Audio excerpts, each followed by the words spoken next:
Bonjour Barbet Schroeder. Bonjour. Et bienvenue, on est très honoré de vous avoir avec nous dans Drôle d'endroit pour une rencontre. Vous aussi, vous mettez un terme à une trilogie comme Virginie Despentes Oui. qui termine Vernon Subutex. Vous, c'est une trilogie qui vous a mené sur les pas d'un général ougandais, Idi Amin Dada. Vous l'avez poursuivi avec l'avocat de la terreur, Jacques Vergès. Et vous allez maintenant la clore avec un personnage mystérieux, un personnage qu'on connaît mal de ce côté-ci de la planète, qui est le vénérable W. Pourquoi juste une lettre pour le désigner, W? Parce qu'il me fait peur. Il vous fait peur? Donc je dis pas son nom. Et son nom, c'est Viratu. Et il est effrayant. Ce Ben, W, c'est un moine il est- bouddhiste, Oui. c'est un moine birman. Il appelle au meurtre de tous les musulmans qui vivent en Birmanie, et notamment de cette minorité Rohingya. On va regarder la bande-annonce de ce film qui vient de sortir en salle, Barbet Schroeder.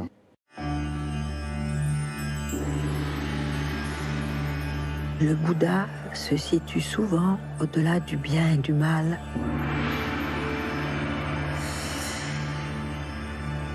Ces paroles devraient nous permettre de limiter les mécaniques du mal.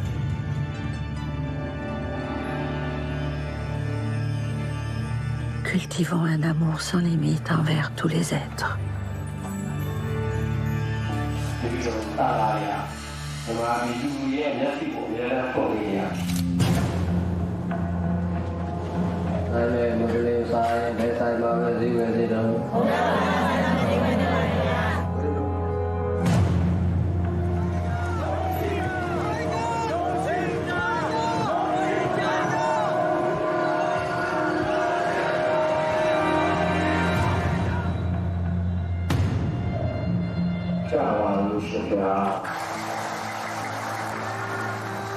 Ne prenez pas le mal à la légère en disant « il ne m'atteindra pas ».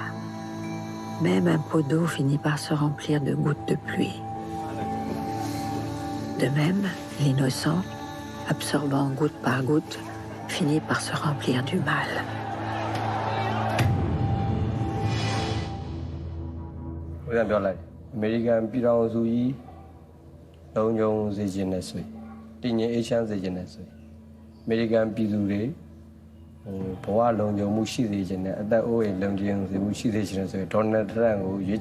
Vous connaissiez l'existence de ce génocide en cours, Non. Virginie Despentes? Les Non. Rohingyas, c'est les Rohingyas, le Les peuple qui Rohingyas, est visé. minorité musulmane qui vit notamment en Birmanie et au Bangladesh voisin. En Birmanie, ils sont massacrés avec des paroles, je disais tout à l'heure en faisant un raccourci, que W appelait au meurtre. Oui.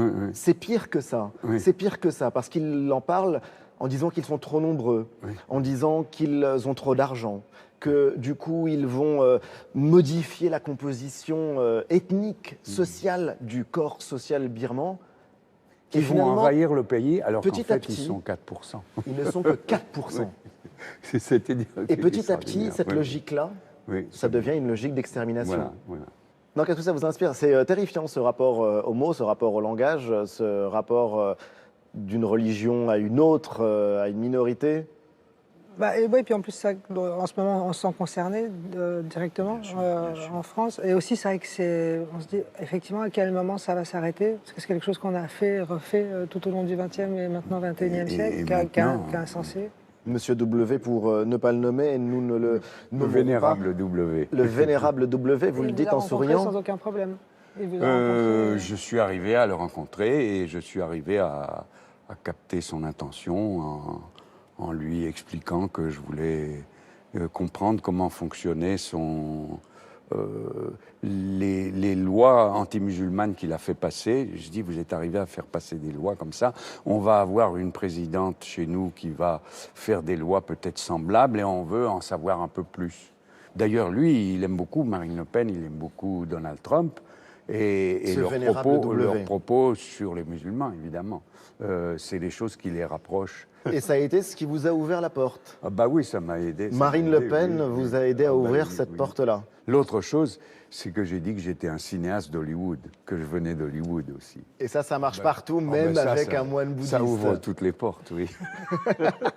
Vous voyez, vous qui êtes une fan des productions d'Hollywood, la puissance de l'imaginaire hollywoodien qui va C'est vrai que, jusqu'à convaincre un moine bouddhiste. Est-ce que vous arrivez à comprendre que Barbet Schroeder ne nomme pas cet homme, que ce soit le vénérable W, Monsieur W? Ça lui donne presque, c'est un peu comme Voldemort dans Harry Potter, non? Ça lui donne quasiment encore plus de maléficisme. Et un peu moins de pub. Et un peu moins de pub, c'est vrai. Vous connaissez le débat Barbet Schroeder montré, c'est essayer malgré tout de comprendre. C'est ce que vous avez essayé de faire. Et comprendre, c'est déjà le premier pas vers l'excuse, au fond. L'explication mènerait nécessairement à la justification. Comment est-ce que vous recevez cette petite mécanique-là?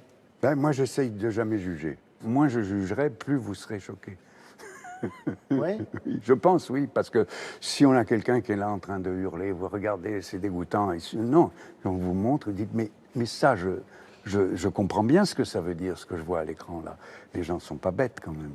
Et l'envie de montrer les choses les plus crues, ça ne vous a jamais fait peur? Là, pour ce film-là, le Vénérable W, j'ai un nombre incalculable de plans que je n'ai pas mis dans le film. Parce qu'ils étaient trop crus, justement. Ils étaient trop terrifiants.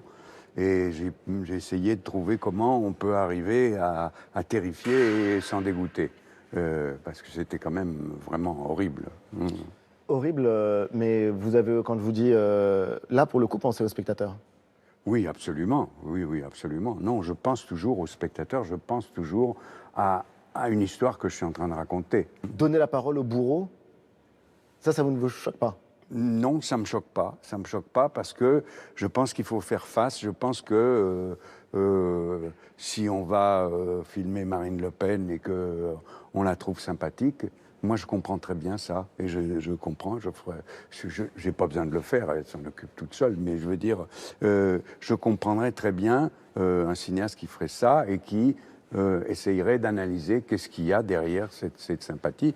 Amin Dada, quand je l'ai filmé, il était très sympathique aussi. Oui. Il était et c'est ce qui est terrifiant il aussi était avec le Vénérable W. Irrésistible et très drôle. Posé. Et moi, j'étais derrière la caméra avec Amin Dada, je rigolais tout le temps. Et comme il me voyait rire, il riait encore plus. Donc il y avait une espèce d'entraînement vers... Et puis finalement, il y a beaucoup de spectateurs qui rient jaune. Oui. Voilà, c'est ça le résultat. Parce que c'est aussi le vrai visage du tyran. Voilà. Quand vous racontez la violence ou le mal, est-ce que aussi parfois vous vous dites non, je ne vais pas mettre telle scène parce que ce serait trop? Là, c'est un peu différent parce qu'un roman supporte d'autres choses que la réalité, quand même. Oui. Mais parfois, oui, non, il y a des choses, je vais pas écrire. Disons que je vais pas aller inventer des choses trop, parce que je fais pas vraiment. Ouais, que ça reste supportable. Des fois, j'y pense, ouais, que c'est bien que ça reste supportable. Mais là-dessus, c'est très différent de l'écriture ou le documentaire. Parce que si je raconte un viol, je suis pas en train de filmer un viol. C'est pas le lecteur le sait. Oui. Donc sa position, elle est très différente, quoi.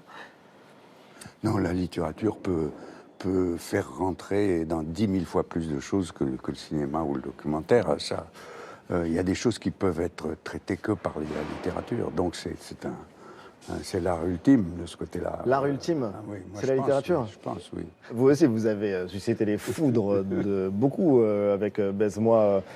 En 2000, ouais. En 2000, ouais. C'est une expression que vous aviez utilisée, c'est une chatte qui leur est restée en travers de la gorge. Je me souvenais pas de cette expression, mais ouais. Et c'est fou quand on y réfléchit qu'on ne puisse pas filmer le sexe. Oui. C'est fou. Oui. Et ce qui est incroyable, c'est que du coup, la jurisprudence est même changée, ou en tout cas que la nomenclature, la classification des films a été...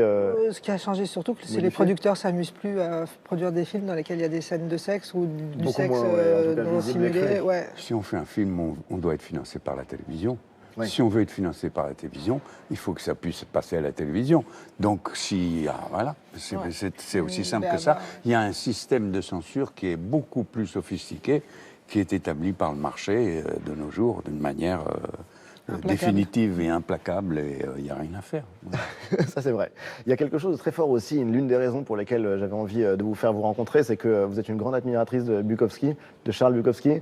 C'est quelqu'un qui vous a accompagné comme écrivain toute ma vie, toute votre vie, qui est un écrivain extraordinaire, scandaleux, que d'aucuns ont décrit comme vulgaire. Et vous, Barbet Schroeder, vous l'avez Pour moi, c'est connu, une filmé, des personnes les accompagné. plus extraordinaires que j'ai rencontrées dans ma vie. J'ai une admiration sans borne et sans limite. D'ailleurs, les Charles Bukowski Tapes Oui, mais ça, c'est des soirées avec vont lui. reparler. Des C'est soirées une chose entières passées unique, avec Charles Une Bukowski. chose unique, des soirées passées avec Charles Bukowski. Mais c'est ça qui est formidable, c'est la dimension extraordinaire de Bukowski, c'est l'humour.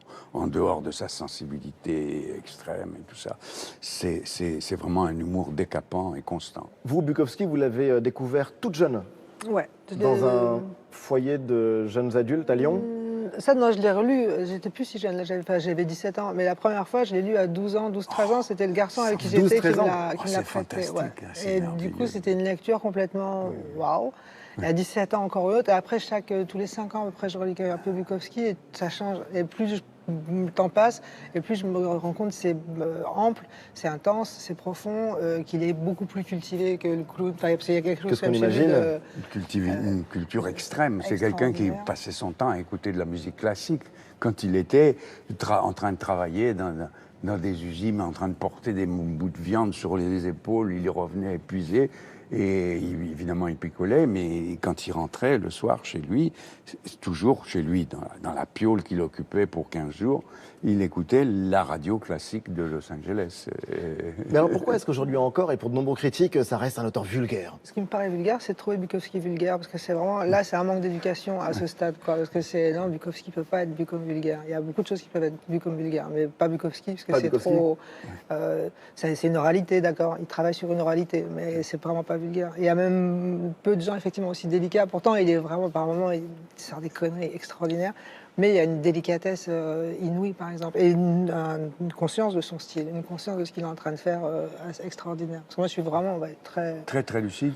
Et oui, la lucidité chez lui était vraiment extrême parce que normalement, les gens qui picolent, à mesure qu'ils consomment de plus en plus, ils commencent à bégayer, ils commencent à être moins brillants. Et lui, c'était vertigineux. On voit ça dans C'est les l'inverse, il Bukowski devient Tapes, extra c'est que- lucide. Non, il arrivait à un vertige de profondeur. Il arrivait à prononcer des choses tellement extraordinaires et toutes simples. Vraiment impressionnant. J'ai jamais vu quelqu'un qui tenait aussi bien l'alcool. Mais je me demandais ce que vous pensez de Bukowski en tant que femme. Moi, j'aime bien avoir des arguments pour ça. Ouais, je le Oui. trouve, il est lourd.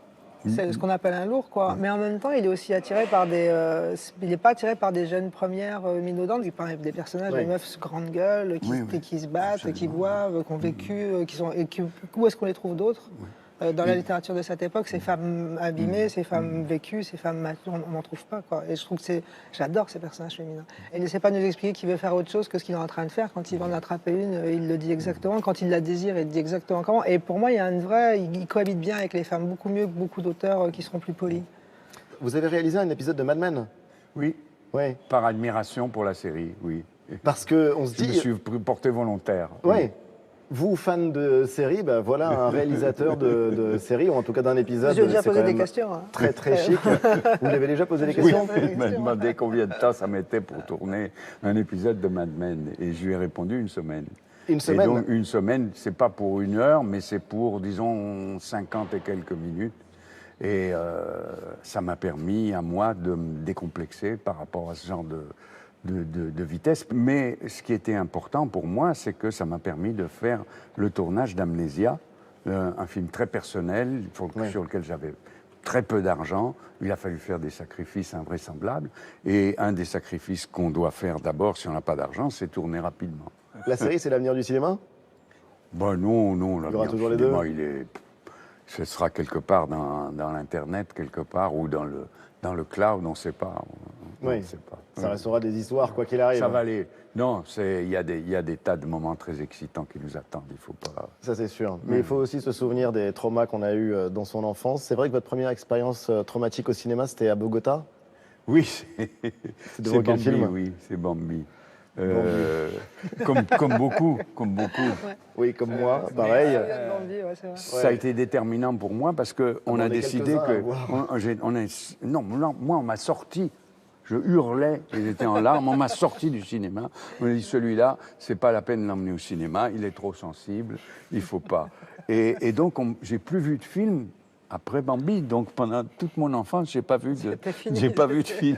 C'est seulement quand je suis arrivé à Paris, après à l'âge de 12 ans, etc., que j'ai pu commencer à voir des films. Moi aussi, j'ai été traumatisé par Bambi. Vous êtes obligé, vous aussi, de dire votre trauma au cinéma. Ouais, Bambi, non, c'est vrai que Bambi, c'est pour ça. Bambi. Nous, après, c'était le Roi Lion pour les gens plus jeunes que nous, mais nous, ça a vraiment été Bambi, quoi. Ouais. Je crois que c'est la fin de cette émission. Ok. Bon, ben. Merci infiniment à tous les deux. Merci aussi aux grands Avec bergers qui plaisir. nous ont accueillis. Je voulais quand même que les spectateurs de notre émission aient cette information en tête avant d'aller voir Le Vénérable W. Ça explique malgré tout une partie de votre œuvre. Le film est extraordinaire et important. La rétrospective Barbet Schroeder qui vous est consacrée, c'est au centre Georges Pompidou jusqu'au 11 juin. Et puis, si vous n'habitez pas dans la région parisienne, il y a ce coffret DVD avec 5 de vos films que je vais vous offrir, Virginie, et les Bukowski Tapes qui sont à retrouver en DVD également pour la première fois. Virginie Despentes, Vernon Subutex, suite et fin, c'est le tome 3. Il est publié chez Grasset, disponible en librairie. Et la série Canal, ce sera pour... c'est pas exactement. Bientôt. Exactement. Bientôt. C'est ça qu'il faut dire. Merci infiniment de votre présence à tous les deux. Drôle d'endroit pour une rencontre s'achève. Merci.